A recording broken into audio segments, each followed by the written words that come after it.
Well, it's my great pleasure to introduce Chris Kolbe to the Menswear Style podcast. Chris is the co-founder of HyperNatural. How are we doing today, Chris? Doing very well, thanks. Great. Well, thanks for jumping on. This will be no good for the podcast, but I mentioned off mic how great it is to have a mood board behind you. So it looks like you're in the creative den over there. Yeah, this is my wife would describe it as my hole. This is where I go every day, into my hole. Nice. And do you ever make like unwanted excuses just to get away from the wife and pretend you're doing something in there? Or Never. no? I never want that documented. Don't worry, we'll delete all that out. No problem. Chris, whereabouts in the world are you? I'm in Wisconsin, in Elm Grove, little village here near Milwaukee. Oh, okay. Home of the Blues Brothers. Was that shot there? Close, Chicago. Milwaukee Bucks, probably the most famous NBA team. So I get you must get that all the time. Yeah. A 40-year-old film reference each time you bring up Wisconsin. Well, yeah, somewhere near Chicago usually works for most. So great. Well, Chris, I'm very eager to talk about HyperNatural. Perhaps you can best describe it for those that ask.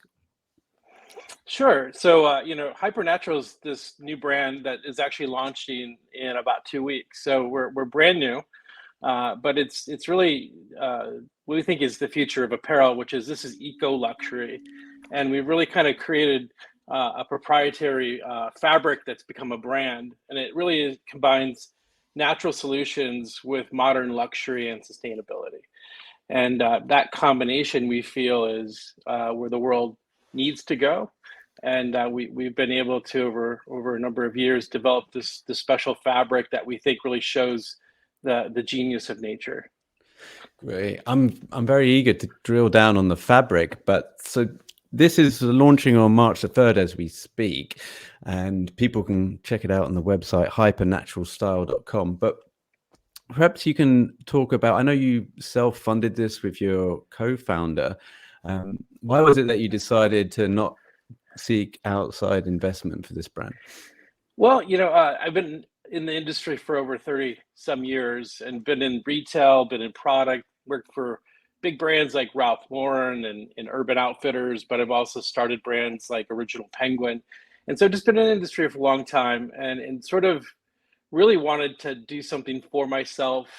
And in some ways, things that I know our industry really needs. And so it's a little bit of my form of repentance, I guess, of coming back with a really sustainable product that can really change our industry, maybe inspire industry. And I really wanted to self-fund it mainly because this allows us to have control to do it the right way. And so, just having the experience of done this for other big companies, just, the pitfalls of having too many people involved too soon, we're trying to avoid. Right. And I guess this gives you and your co-founder autonomy over the brand. Have you seen it go wrong somewhere else? I mean, I don't want you to name and shame, but other companies and other brands that you might have looked at where they've had investment to start out with and it just hasn't panned out well for them. Yeah, well, I think the more money you have behind you, the more pressure there is to grow, and to grow maybe unsustainably.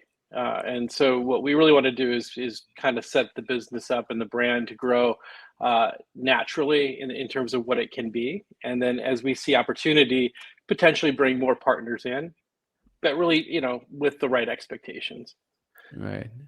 And whilst you were working for other companies, did you always have it in mind to start something else? Did you always have like a little thought bubble that, oh, I could do this over here and I can do it slightly differently? Yeah, I spent 30 years more or less doing that, just starting businesses and being constantly distracted. Well, I've always had a lot of ideas, a lot of visions, and I've had other bigger companies to bring it to life with and for their benefit. But I've always felt I could do it for myself. And so I just kind of waited for the right moment. And this became it in terms of starting something I really feel the industry and the world really needs right now. And I'm just able to use all my experience from the past and my network to really, do something I think that can have a lot of impact. Right. And what would you say it is specifically from any of your other jobs that you managed to go, right, I can take that and plug it in to HyperNatural?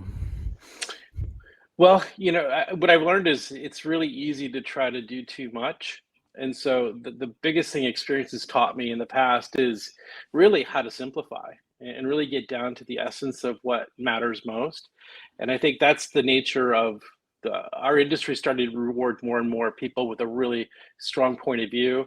They have an innovative product. They do, one thing incredibly well, versus trying to do everything. And I think I've worked for a lot of places and been guilty of it myself of just trying to do too much. And so, years ago I read Yvon Chouinard's book, "Let My People Go Surfing," and one of my favorite quotes from Yvon was, "The more you know, the less you need." And I really do think that applies a lot to our industry. And so, with HyperNatural, we're taking the approach of, let's just have, let's be less wasteful in our approach. Like, let's just make the things that we think matter, not a whole bunch of other filler type of product.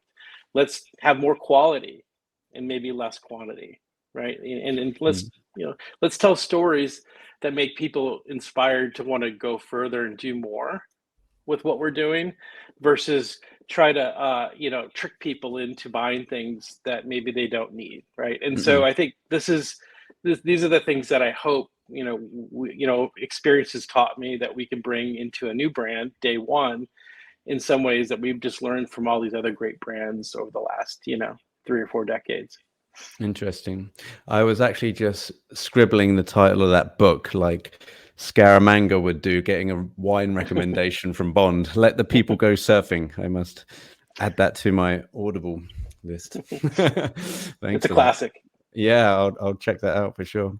Well, I agree. I looked at the press pack that you guys sent over, and I often see brands that start off launching with a whole load of products because they perhaps don't know how to rein it in, or they just want to overreach and tick all the boxes straight away rather than get one thing right and then build from there. And I'm always on your side of the fence, Chris, with this, in terms of if you can get one thing right and then learn how to expand on that rather than just throw spaghetti at the wall, hope something lands and then just go back and latch onto that, because it just feels like there's a lot of waste that's sliding down the kitchen tiles outside of that. Yes. But maybe you can talk about the fabric. I'm keen to get into that. So this took about 2 years worth of research and development. So talk about that journey, please. Sure. So, we really started out during COVID, having a little bit of time to sort of think about, if we were to make the best of something, what would that be? And we did a little bit of research, my partner and I, and we kind of come from the world of Ralph Lauren and Jade Crew, and we worked, we started this brand Original Penguin about 20 years ago. And so we knew a lot about polo shirts, and we knew a lot of that, everybody wears them. Did you start Original Penguin? Sorry to run over you, Chris. Did you start that? I did. Yeah. Noted that. I mean, that is one of, again, sorry to shine the light on your competitor, but I love that brand. I got loads of the polos. So sorry, carry on. No, yeah. So, we knew, my partner and I, we just know polos, but we also, because everybody owns them, they're kind of ubiquitous. And there's this kind of thing that people almost don't really put a lot of effort into, but it's like a $4.5 billion business globally, just polo shirts. And they've been wearing them, forever. If you think about like the history of the shirt. And so we just thought, like, if we made it really the best one, what would we do? And we kind of came down to, it would be about the materials and really coming up with this material, but it would have to be sustainable. And the more we dug into it, we got really obsessed with the potential of nature and what nature can actually do to create performance in materials. And we started this journey, and it took a while, but we realized there's stuff we could do that would touch your skin. It would actually feel a certain way, or it have like a potential wellness benefit for you. And it led us down this path of, okay, to make something really commercially viable, but also sustainable and awesome, we'd have to really put some things together that don't exist today. And then we landed on, let's just take the best cotton in the world, which is Supima cotton. It's the top 1% of cotton in the world. And let's blend it with regenerative materials or waste materials to try to create something that, let's call it a cocktail that doesn't exist. And so we end up coming down to, we took jade stone from mining waste in Taiwan. and we combine that with chitin, which is crab shells pulverized down into a powder, and we put it into this brew, and we created a yarn that actually has these proprietary benefits of cooling your skin, which is the jade stone, naturally. And the chitin is anti-odor, and so you can really get this like cooling anti-odor effect from what is effectively mining waste and food waste. And so we combine that yarn with Supima cotton, which is super soft and luxurious and strong, and we added in 100% recycled spandex, and we got this like super knit that has this really cool touch, naturally performing thing, and it, best of all, has no polyester, has no petrochemicals, which is mostly what performance is today. It's mostly synthetic materials coated in chemicals, Right. or it's just a regular cotton shirt that doesn't really do anything. And so we've kind of created this in between with HyperNatural that it brings natural performance and luxury together into one fabrication. How do you know to go about finding jade stone and the shells of the crabs? How do you know that this fusion is going to come anywhere close to what it is that you want to get out at the end? Well, in our journey, we realized that there's there's kind of almost a bio materials revolution going on right now. And a lot of it's in laboratories and things that you just don't see. But there's a lot of really interesting work going on that are putting things together that are more sustainable but natural, or more sustainable without using synthetic chemicals and materials. And ultimately, it's about having something that is more natural, more biodegradable, but also, it's better. It can be a better product. And most people don't think of sustainable products as being better or awesome. Mm. And we Yeah. wanted to kind of flip that on the head, is that we actually made it better through nature. And so Mm. we think about it as nature can do a lot of amazing things if you work with it. And I think that's kind of the ethos for HyperNatural. It's the only thing we do. And it led to this fabric development that really just gives people what they want, keeps them cool.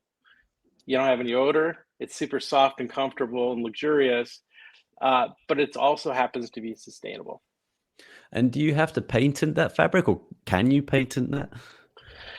We have proprietary rights to it. No one else can do it at the moment, technically. And one of our partners is the mill that has actually helped us develop the fiber. So we're locked in on that level. But yeah, we can patent it, but just takes time. It's one of Right. those. It's like a couple 3-year process.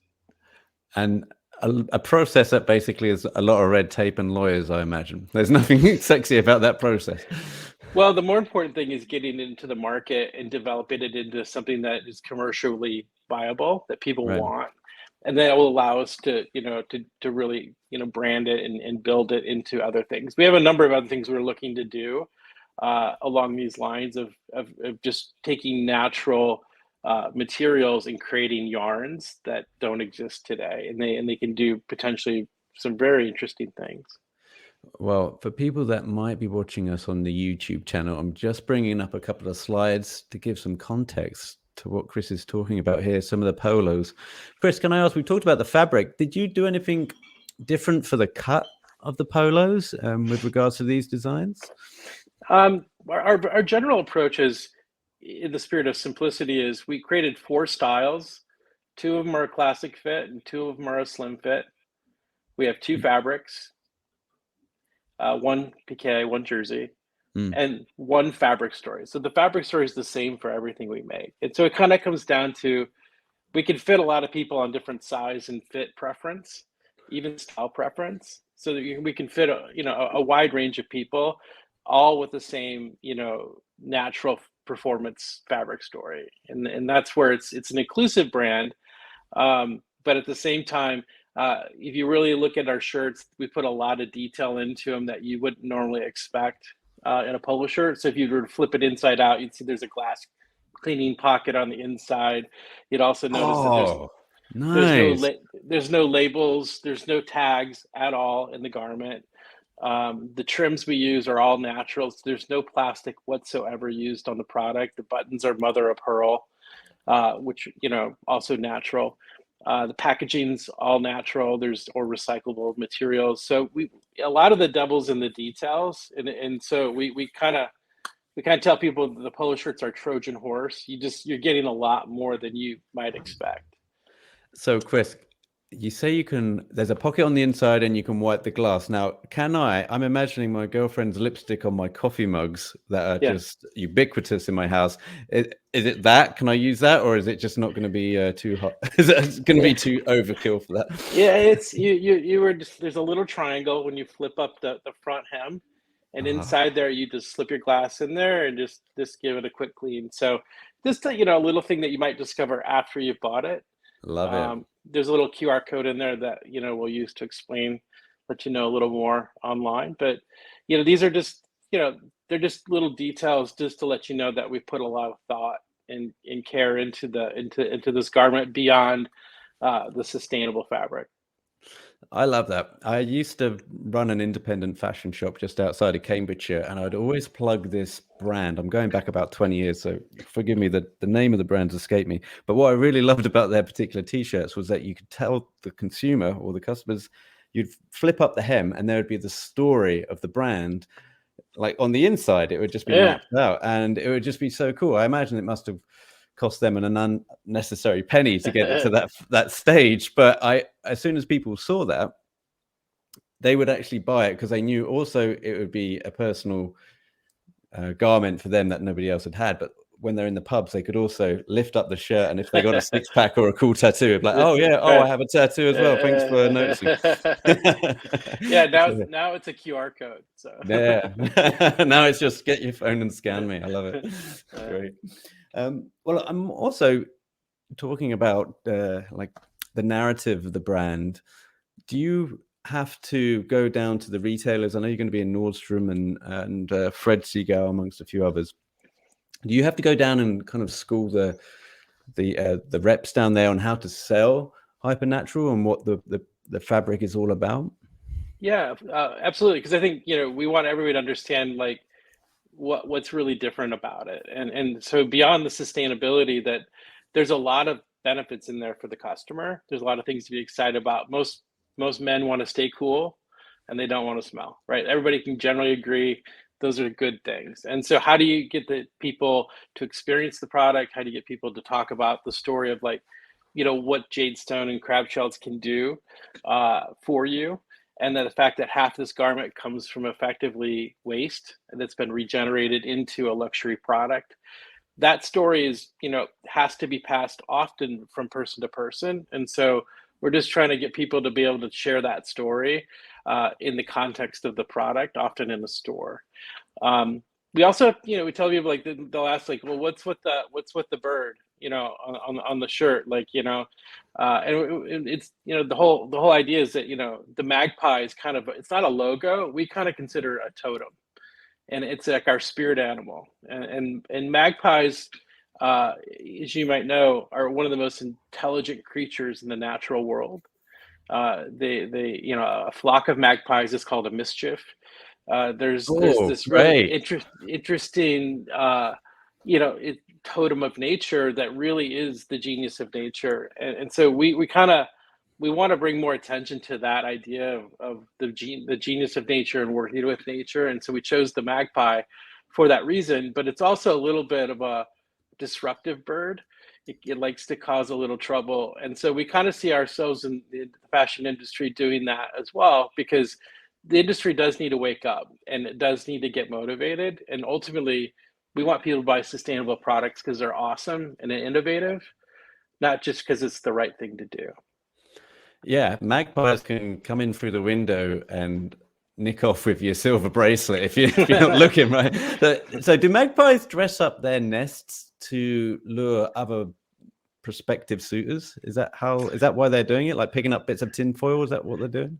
Yeah, no, they're notorious for doing a lot of things, but they're the cheeky birds. But they do things like they have funerals for their deceased. They do these things that are unexpectedly cool, and I think that's where we're coming from is, don't sleep on nature. Nature can do a lot more if you work with it. Yeah, I didn't know they did funerals. How does that work? I don't know. You have to watch these We're gonna, documentaries. But we're gonna. I'm not a bird expert, but I will tell you that this whole brand started with just the awe of what is possible if we just Mm. open our eyes. Love that. Well, I love the brand as well, and I encourage everybody to check it out. It's HyperNatural Style. That's the website. Chris, are you behind the Instagram channel and the social channels? If people drop you a note, will you be behind that? Absolutely. Yeah. There's just a few of us here. So if you reach out to us, you'll probably get one of us. Great. Awesome. And we'll leave all the show notes over at menswearstyle.co.uk. But Chris, in the meantime, really enjoyed talking to you. Thanks for jumping on, and best of luck with the brand. Appreciate the time, Peter.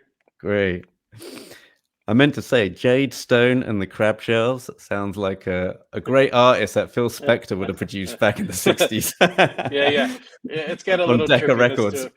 For sure. Yeah. Like it's like some like witch's brew, right? Yeah.